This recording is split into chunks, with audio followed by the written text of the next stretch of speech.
Hello, good morning, Ram Ram, सलाम, welcome, केम छो।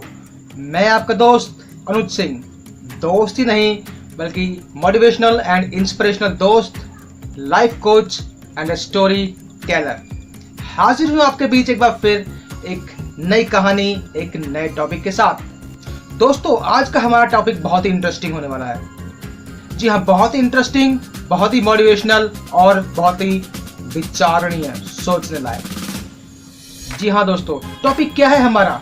एक ऐसा टॉपिक जिसके ऊपर हमारी पूरी जिंदगी डिपेंड है, हमारी पूरी जिंदगी आधारित है। दोस्तों, आगे बढ़ने से पहले मेरी एक रिक्वेस्ट है आपसे कि मेरे इस चैनल को सब्सक्राइब कर लें, बेल आइकन को प्रेस कर लें ताकि हमारी आने वाली वीडियो की नोटिफिकेशन आप तक तुरंत पहुंच सके। वीडियो को लाइक करें और शेयर करें। दोस्तों, बने रहें हमारे साथ अंत तक। तो करते हैं वीडियो को स्टार्ट। Get set go.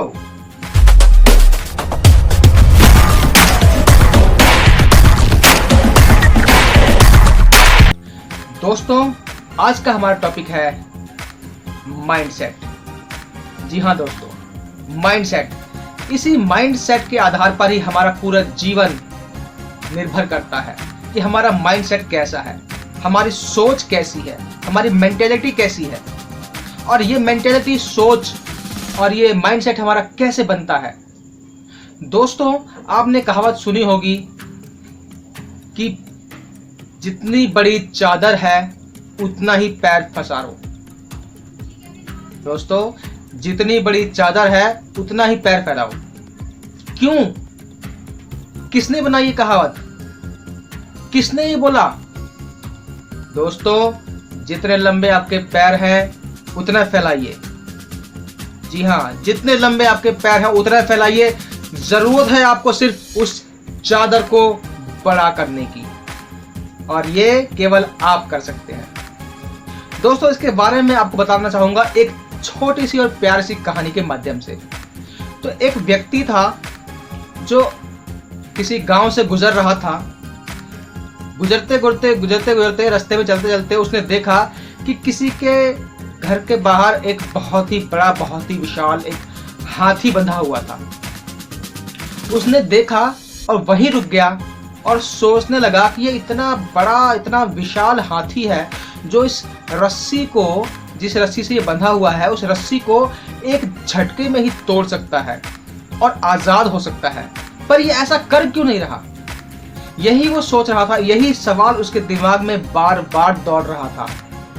और वो सोच रहा था कि आखिर हाथी उस रस्सी को तोड़कर अपने आप को आजाद क्यों नहीं कर रहा। यही सोचते सोचते तभी उसकी अचानक नजर पड़ी उस हाथी के मालिक के ऊपर। उसने उस हाथी के मालिक से पूछा कि श्रीमान, ये इतना बड़ा विशाल हाथी है, ये इस रस्सी को तोड़ क्यों नहीं रहा? ये इस रस्सी को तोड़ के अपने आप को आजाद कर सकता है, पर ऐसा क्यों नहीं कर रहा है? आखिर इसका वजह क्या कारण है? तो उस हाथी के मालिक ने कहा कि देखिए श्रीमान, जब ये हाथी छोटा था, बच्चा था, तब मैंने इसको एक लोहे की जंजीर से बांधा और उस खूंटे से बांध दिया था। लोहे की जंजीर से जब ये पहली बार बंधा था तो ये अपने आप को आजाद करने के लिए बहुत कोशिश करता था उस जंजीर को तोड़ने के लिए, पर ये छोटा था, इसमें उस वक्त इतनी ताकत नहीं थी कि वो उस लोहे की जंजीर को तोड़ सके। तो बहुत ही प्रयास करने के बाद भी ये असफल रहता था। निरंतर प्रयास करता, रोज प्रयास करता ये उस जंजीर को तोड़ने के लिए, पर हर बार असफल हो जाता। तो यही बात उसकी माइंड में सेट हो गई, उसके दिमाग में घर कर गई कि वो उस जंजीर को नहीं तोड़ सकता। और कुछ दिनों बाद उसने उसको तोड़ने का प्रयास करना भी छोड़ दिया। और अब जैसे धीरे धीरे ये बड़ा हुआ, अब ये पूरा वयस्क हो चुका है, ये लोहे की जंजीर भी आराम से तोड़ सकता है, लेकिन ये रस्सी से बंधे होने के बावजूद भी उसे नहीं तोड़ रहा, क्योंकि वो बचपन की सीख उसे अभी भी याद है कि वो उस जंजीर को या उस रस्सी को तोड़ नहीं सकता है।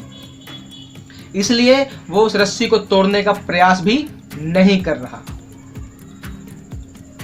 दोस्तों, मेरा ये कहानी सुनाने का मकसद यही था कि ऐसी ही बहुत सी घटनाएं ऐसे ही बहुत से वाक्य, ऐसे ही बहुत से इंसिडेंट हमारे साथ बचपन से लेकर जवानी तक होते हैं, जिससे हमारा माइंड सेट होता है, हमारे जीवन का एक आधार बनता है और हमारा पूरा जीवन उसके ऊपर निर्भर होता है। हमने बचपन में सुना होगा कि ज्यादा हवा में मत उड़, जितनी चादर है उतने ही पैर फैला, अपनी औकात में रह के बात कर। ऐसे बहुत से कहावतें हैं जो हमने सुनी होंगी, या यूं कह लें कि जैसा हमारे माता पिता, जैसे हमारे गुरुजन, जैसे हमारे मित्र, रिश्तेदार, हमारे आसपास के समाज ने जो हमसे कहा, जैसे उन्होंने कहा, वैसी धारणाएं हमारी बनती गई, वैसी ही सोच बन गई हमारी, और वैसा ही एक जीवन का आधार हमारा बन गया दोस्तों। तो ये बेस, इसी बेस पे हमारा पूरा जीवन निर्भर करता है। आगे हमारी सोच डिपेंड करती है कि किस प्रकार के वातावरण में, किस प्रकार के एनवायरनमेंट में हम रहे हैं, किस तरह के लोग हमें मिले जिन्होंने हमें किस तरह की शिक्षा हमें दी। उसी शिक्षा, उसी वातावरण से हमारी सोच डेवलप होती है, सोच बनती है, और वही डिसाइड करता है कि हम जीवन में कामयाब होंगे या असफल होंगे। दोस्तों, यदि किसी कार्य के प्रति आपका नजरिया ये है कि आप उसको ये सोचते हैं कि आप उस कार्य को कर सकते हैं, तो दोस्तों दुनिया की कोई ताकत नहीं है जो आपको उस कार्य को करने से रोक सके।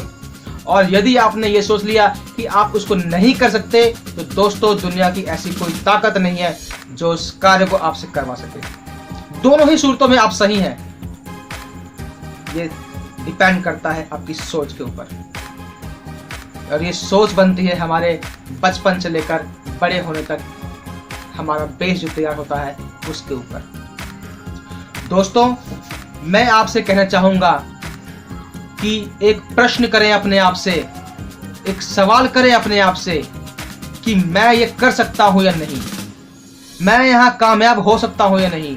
ऐसे किसी प्रकार का कोई भी सवाल अगर आपके जहन में उठता है, आपके मन में उठता है, तो उसका प्रश्न अपने आप से पूछें, उसका जवाब अपने आप से मांगें। जी हाँ दोस्तों, क्योंकि सवाल आपका है तो उसका जवाब भी आपसे बेहतर और कोई नहीं दे सकता। यदि आप किसी और से सलाह लेंगे तो वो व्यक्ति अपने अनुभव के आधार पर आपको सलाह देगा। आपकी परिस्थिति क्या है, उसकी परिस्थिति क्या रही होगी, ये दो अलग अलग सिचुएशन है। तो इसलिए आप किस परिस्थिति में हैं वो केवल आप ही जानते हैं बेहतर तरीके से, तो उसका जवाब क्या होगा, उसका सॉल्यूशन क्या होगा, ये भी आप ही बेहतर तरीके से बता पाएंगे। तो दोस्तों, कोई भी सवाल हो, कोई भी किसी प्रकार का सवाल हो, वो अपने आप से उसका पहले प्रश्न करें, आपको उत्तर अवश्य मिलेगा कि मैं इस कार्य को कर पाऊंगा या नहीं, कि मैं यहां सफल हो पाऊंगा या नहीं, क्या ये मैं कर सकता हूं या नहीं। यदि ये प्रश्न आप अपने आप से करेंगे तो आपको अवश्य जवाब मिलेगा, और यही प्रश्न जो है आपको भविष्य तय करेगा कि आप अपने भविष्य में, अपने जीवन में किस ओर बढ़ते हैं, किस तरफ बढ़ते हैं, कामयाबी की ओर या नाकामयाबी की ओर। दोस्तों, हमारा माइंडसेट ही हमारे जीवन का एक बहुत ही तगड़ा आधार है, बेस है। तो उसे स्ट्रांग बनाएं, सोचें, समझें, विचार करें, उसके बाद कोई डिसीजन लें। किसी और की सलाह मानकर यदि आप अपने जीवन का निर्णय लेते हैं तो यकीन मानिए कि आपके जीवन की गाड़ी का स्टीयरिंग किसी और के हाथों में है, आपके हाथों में नहीं। तो आपको जहां जाना है, आप जहां जान जाते हैं, आप तभी वहां जा पाएंगे, तभी वहां पहुंच पाएंगे जब आपके जीवन की गाड़ी का स्टीयरिंग आपके हाथों में होगा। दोस्तों, अब डिसाइड आपको करना है कि आप अपने जीवन की गाड़ी का स्टीयरिंग किसी और को देंगे या अपने हाथों में रखेंगे, ताकि अंत में आप किसी और को दोष ना दे सकें कि काश मैंने अपने दिल की बात मान ली होती, काश मैंने अपने मन की बात मान ली होती। ये काश नहीं रहेगा। दोस्तों, मेरी इस कहानी को सुन के अगर आपके जीवन में थोड़ा बहुत भी चेंज आता है, 1% भी चेंज आता है, तो दोस्तों मेरा इस वीडियो को बनाने का मकसद पूरा हो जाएगा। और क्या चेंज आया आपके जीवन में, आपने अपने जीवन में चेंज लाना शुरू किया कि नहीं, आपने अपने जीवन में परिवर्तन लाना शुरू किया कि नहीं, वो आप मुझे कमेंट बॉक्स के माध्यम से बता सकते हैं। दोस्तों एक सजेशन चाहूंगा मैं आप लोगों से कि मेरा अगले वीडियो का टॉपिक क्या हो, जो मैं अगला वीडियो बनाऊं वो किस टॉपिक के ऊपर बनाऊं, आप मुझे सलाह दे सकते हैं। दोस्तों जो भी टॉपिक आएगा मेरे पास में, उसके ऊपर मैं पूरी कोशिश करूंगा एक बहुत ही अच्छा वीडियो बनाने की। और मेरे साथ अंत तक बने रहने के लिए दोस्तों आपका बहुत बहुत शुक्रिया। बने रहे हमारे साथ, मिलेंगे अगली बार फिर एक नई वीडियो के साथ, तब तक के लिए शुक्रिया।